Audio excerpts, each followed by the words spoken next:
pelo bem do patrão, esquecer que está desempregado. Você merece, você merece. Olá, internautas, navegantes, companheiros, camaradas da Rádio Petroleira, questão de soberania. Estamos ao vivo, em tempo real, com mais um programa Setor Privado Mobilizado. Aqui na Rádio Petroleira, programa que é de responsabilidade da Secretaria do Setor das Empresas Privadas do Sindipetro RJ, cujo coordenador é nosso amigo e irmão, professor Ivan Luiz, o homem que sabe o que diz.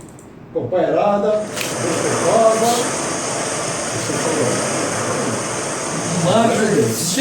Não tá não. Você não vai botar abertura, não? Tem que zerar ali a máquina.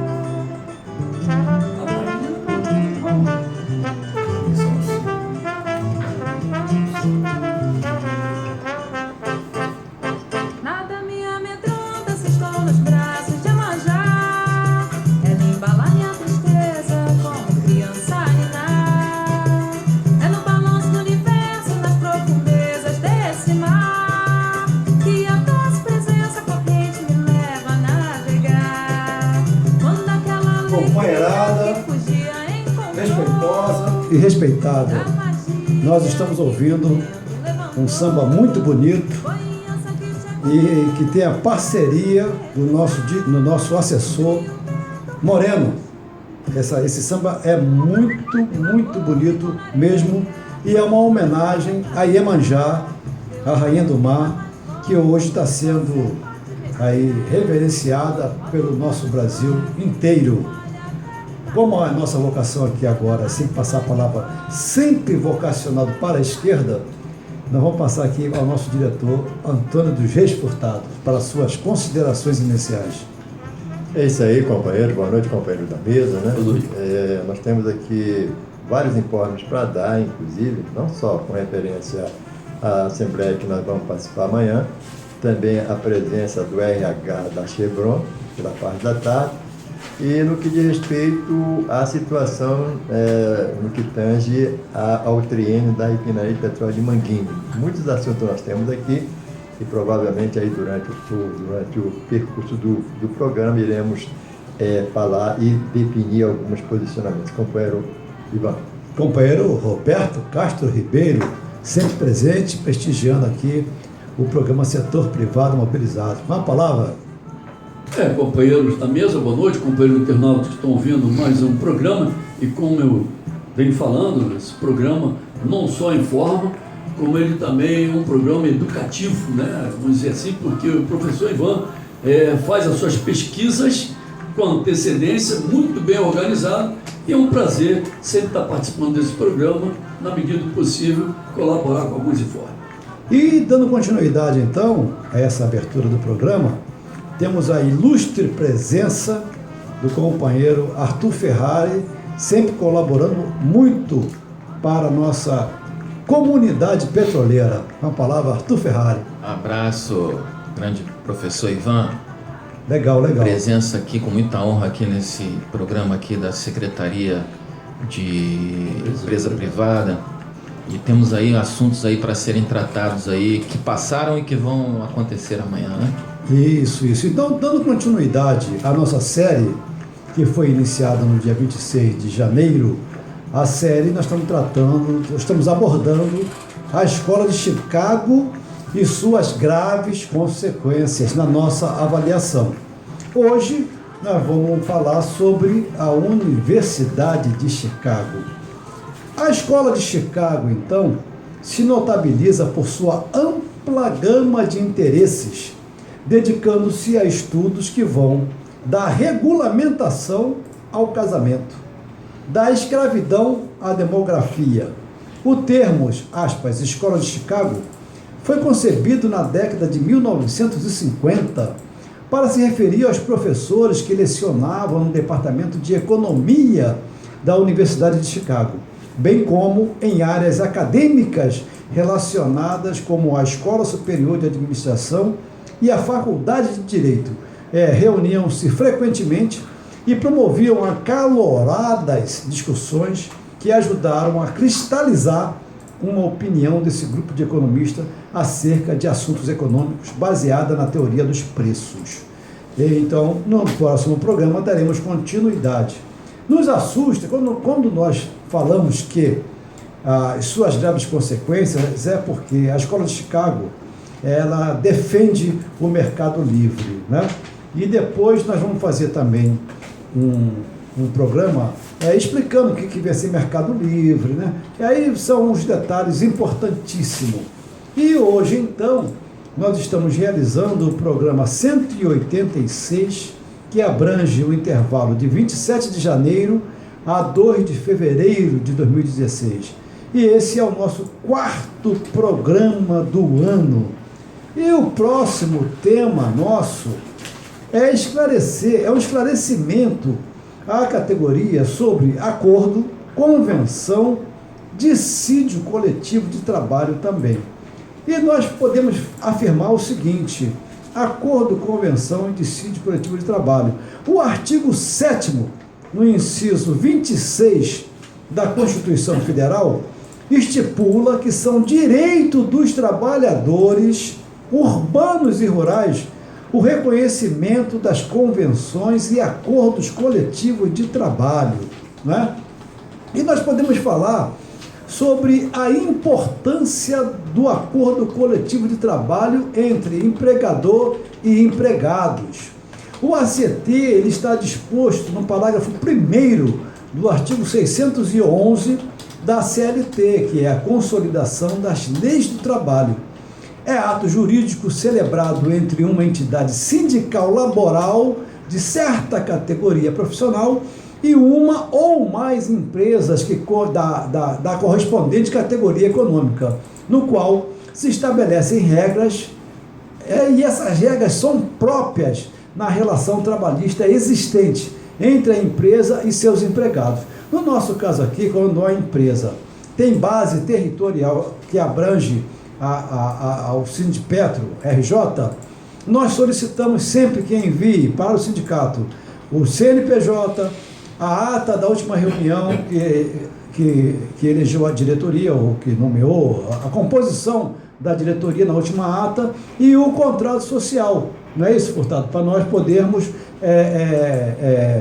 e enviamos essa documentação para o nosso jurídico, e o jurídico, então, ele vai dizer se essa empresa se enquadra ou não, né? Isso estamos falando de acordo coletivo, diferentemente da convenção coletiva de trabalho, que vale para toda a categoria representada. Os efeitos de um acordo coletivo de trabalho se limitam apenas às empresas acordantes e seus respectivos empregados. E a importância do acordo coletivo de trabalho, ele se deve ao fato de que as normas existentes no direito do trabalho são historicamente, em regra, impositivas, não permitindo a deliberação em contrário entre o empregador e o empregado, assim como instrumento de amenização desta regra e de exceção. A Constituição Federal possibilitou a celebração do acordo coletivo de trabalho. Nós vamos abrir aqui para saber se tem algum comentário, alguém queira fazer algum comentário, certo? Olha só, companheiro Ivan, é importante essa leitura, até porque a gente, como trabalhador, por não fazermos a leitura abrangente, a gente não tem conhecimento de vários direitos, né? Eu estava vendo aqui, até baseado nisso aqui, e que me chamou bastante atenção, no artigo 7º da Constituição Federal de 1988, no artigo 4º, né? Salário mínimo fixado em lei, nacionalmente unificado, capaz de atender às suas necessidades vitais, claro, do trabalhador, né? Básicas e da sua família, como moradia, alimentação, educação, saúde, lazer, vestuário, higiene, transporte e previdência social, com reajuste periódico que lhe preserve o poder aquisitivo, sendo vetado sua vinculação para qualquer outros fins. E é isso que, de repente, a gente, por não ter essa atenção às nossas conquistas, é que as empresas se aproveitam, né, dessa situação e investem maciçamente nesses posicionamentos, né, companheiro? Aí, companheiro, caímos na falação do Roberto Ribeiro, tá certo? Você vê que aqui fala para garantir alimentação, educação, o salário. Salário mínimo. Aí o Roberto Ribeiro vem e fala o que, Roberto? Eu vou falar aí do código Aquela avaliação 7 que diz garantia de salário nunca inferior ao mínimo para os que percebem remuneração variável. Então veja bem, a questão da remuneração variável ela consta aqui também, né, na Constituição. Agora, só o que a Petrobras vem praticando e o governo, né, federal vem praticando aí nas estatais é a fraude salarial através dessa política da remuneração variável.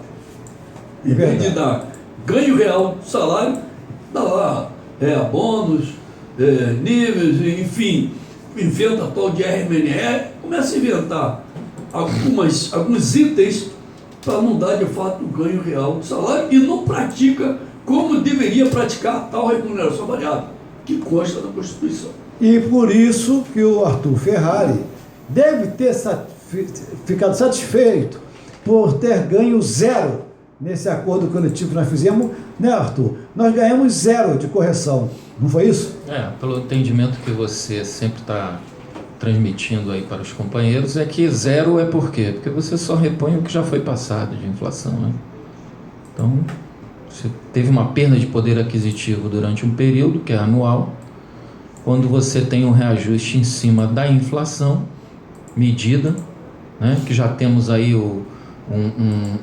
as pedaladas que dão nos índices inflacionários, né? IPCA é um que está tendo, né, que daqui a pouco tira o tomate, porque o tomate está pesando, o cinema está pesando. Exato. Então nós já temos essas bicicletas aí e o trabalhador tem 0 realmente, é isso aí. É verdade, é verdade. Então, para dar uma amenizada, nós vamos fazer a primeira degustação musical, mandando os parabéns por um grande cantor que nasceu no dia 27 de janeiro de 1949, DJ. Sabe quem foi? Olha só. Já começou bem. É ou não é? Então, uma degustação razoavelmente saborosa. Aí, ó.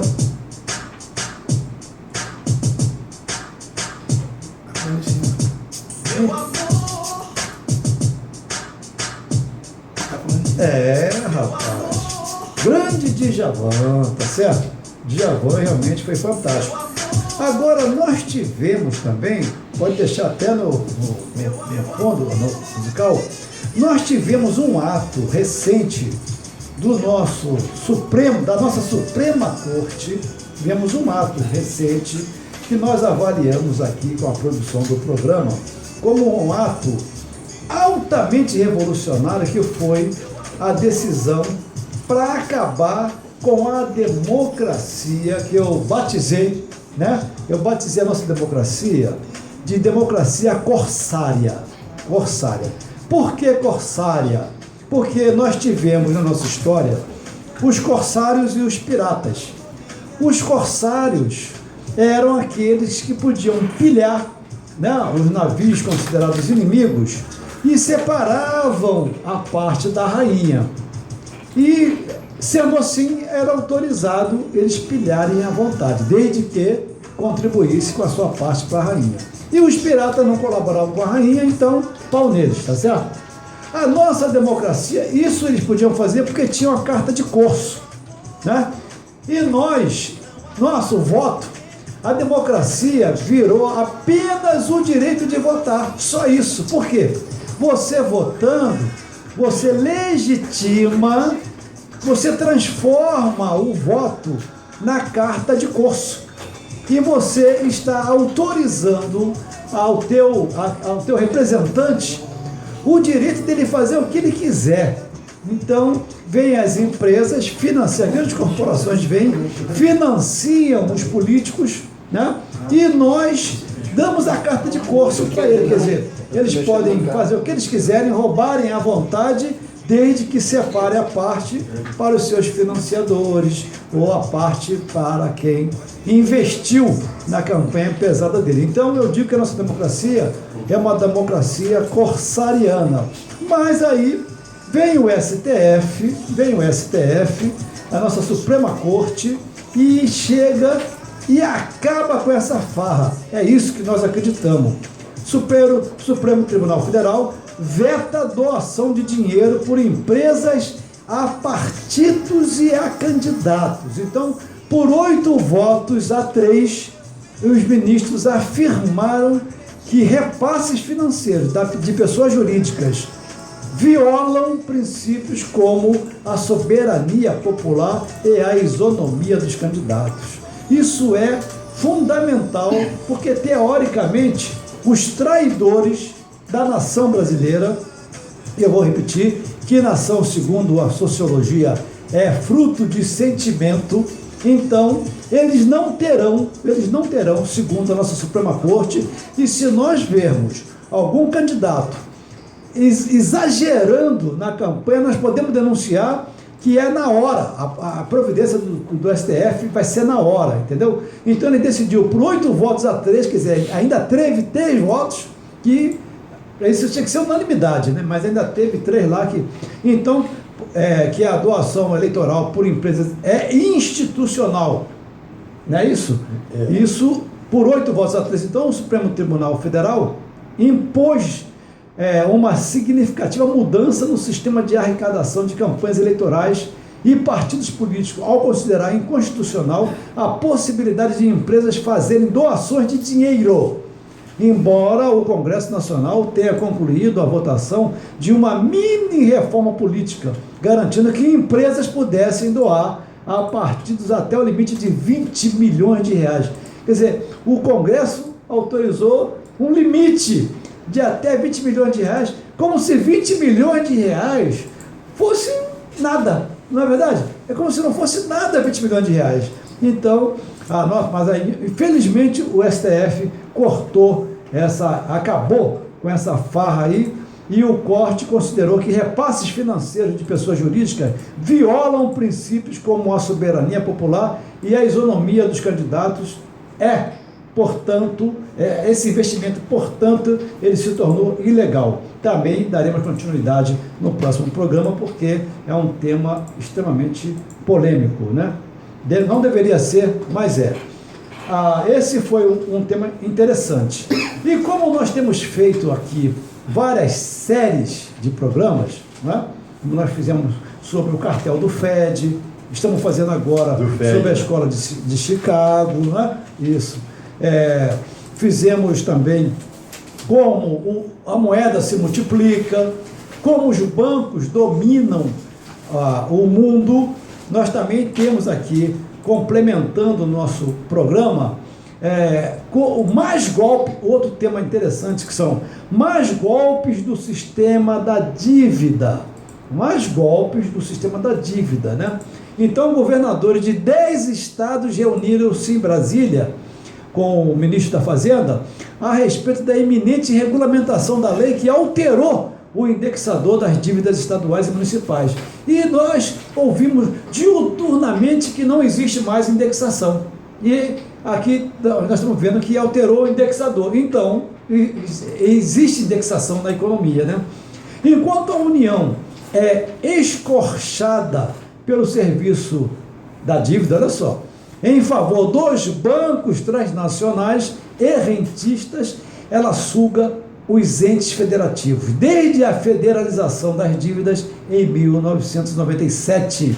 E nós sabemos muito bem que estava governando em 1997, durante os anos 90, e não modificado pelo governo atual. Isso é uma dívida que o governo atual tem com o povo brasileiro, mantendo por trás os interesses do superávit primário.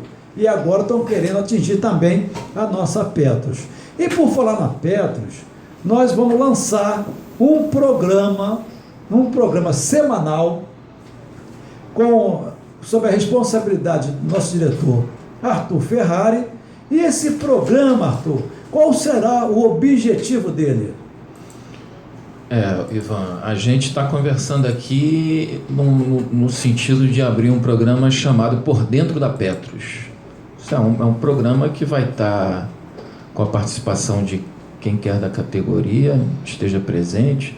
O objetivo é explicar didaticamente para os petroleiros as questões muito técnicas da Petros. Quando nós vamos, como tivemos hoje aí na apresentação, né, dos conselheiros, as pessoas, para entender o que se passa na Petros, há que entender primeiro conceitos básicos de previdência complementar. Então essa é a nossa proposta aí, viu, Ivan? Certo. E aí nós temos uns temas extremamente complexos, né? Como o Roberto Ribeiro comentou ainda há pouco. Não foi, Roberto? Sim. Complexo não deixa de ser quando a gente vai falar do nosso fundo de pensão Petros. E aí, como foi falado aqui, nós tivemos uma palestra dos nossos conselheiros eleitos ainda há pouco na reunião dos aposentados, Fernando Siqueira e Paulo Branão, conselheiros fiscais da Petros, e que lá apresentaram uma tentativa de dizer que a gente não precisa ficar tão preocupado, mas precisa ficar de olho, né, que está pelo terceiro ano, nós estamos tendo aí um déficit do plano Petros, mas atuarial, é claro, vou repetir, não é cruzar o braço e deixar que isso continue. Nós temos que ficar atento, ligado, procurando evitar. Agora, sabemos que muito daquele déficit é em função de que a nossa patrocinadora Petrobras, ela não cumpre com o dever dela, ou seja, ela deve para o fundo Petros e não paga.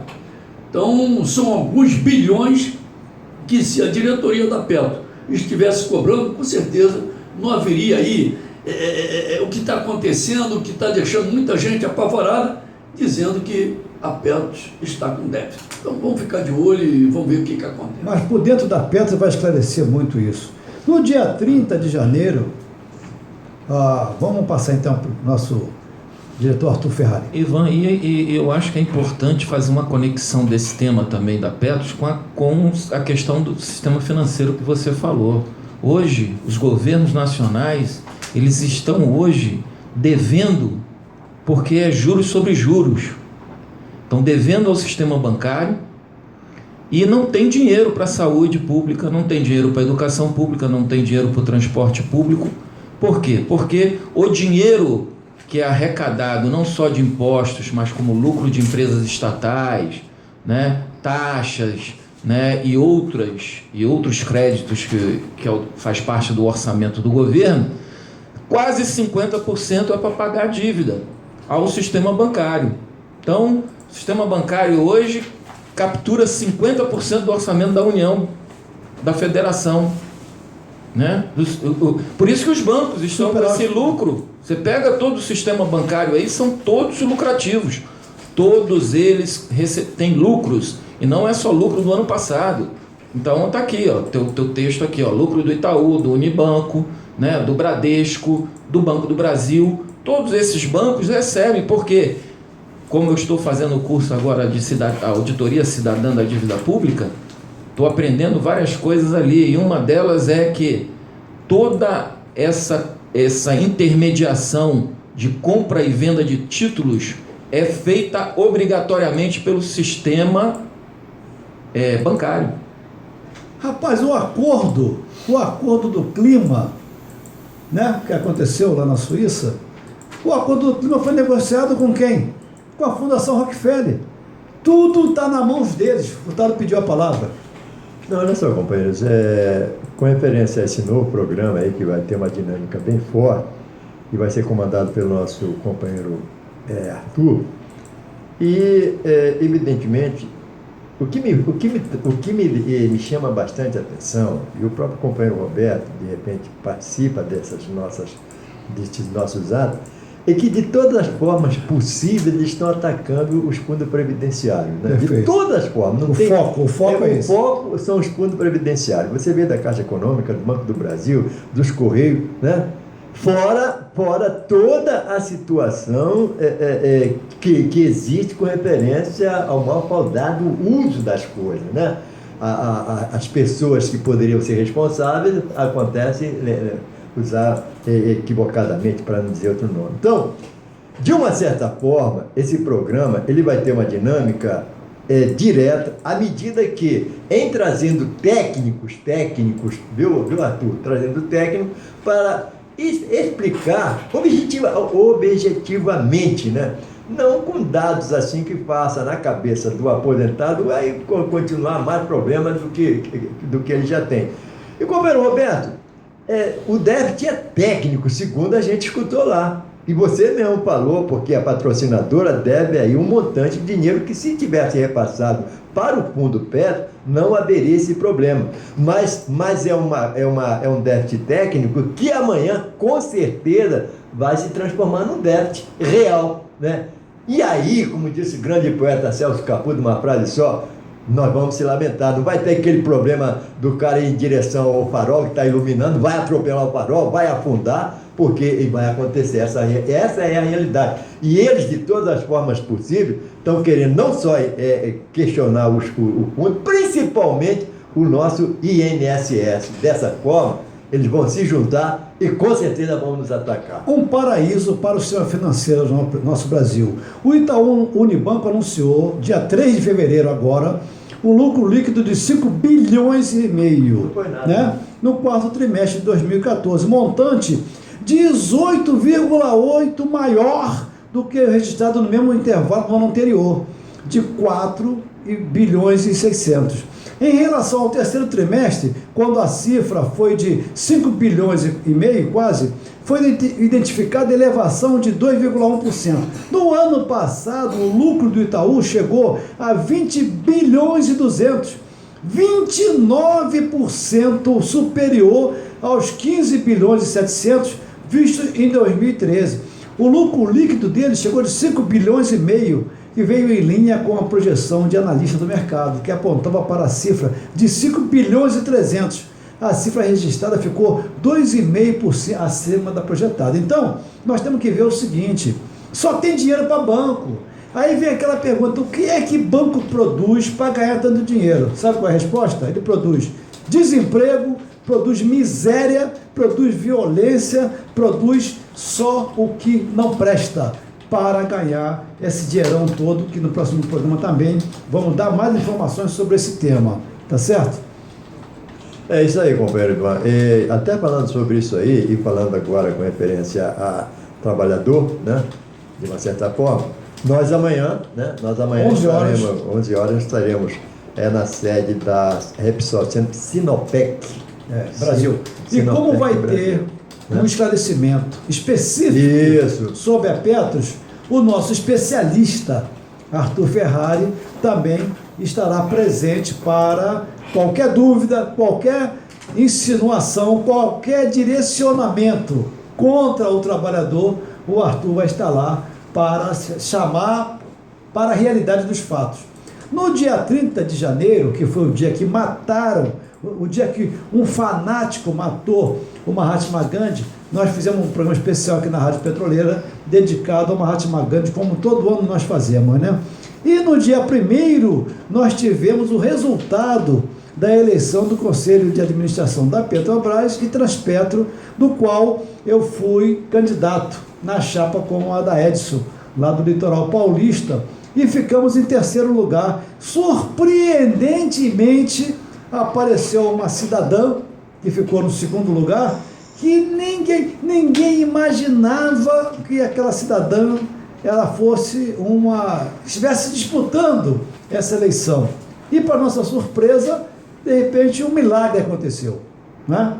Aconteceu um milagre, e esse milagre, no meu ponto de vista, talvez, não sei, não posso afirmar, porque eu seria leviano em afirmar qualquer coisa dessa natureza, mas aconteceu um erro na apresentação dos dados. Segundo o técnico, esse erro não afetou em nada o resultado das eleições. Então, parabenizar a toda a companheirada que votou na nossa chapa 16 e lutar para que na próxima eleição nós estejamos mais unidos e consigamos o pódio, né? Primeiro lugar do pódio. Para suas considerações finais e sua despedida, que só temos um minutinho, Furtado, contigo. lembrar o nosso grande companheiro Bernardo, né, que está sempre com o Isso. nosso grande ouvinte, companheiro Bernardo. E amanhã estaremos também por volta de 2 horas da tarde recebendo o nosso RH da Chevron. E saudações, Rubens. Vai, Roberto. Boa noite, mais uma vez obrigado. Vai, Arthur.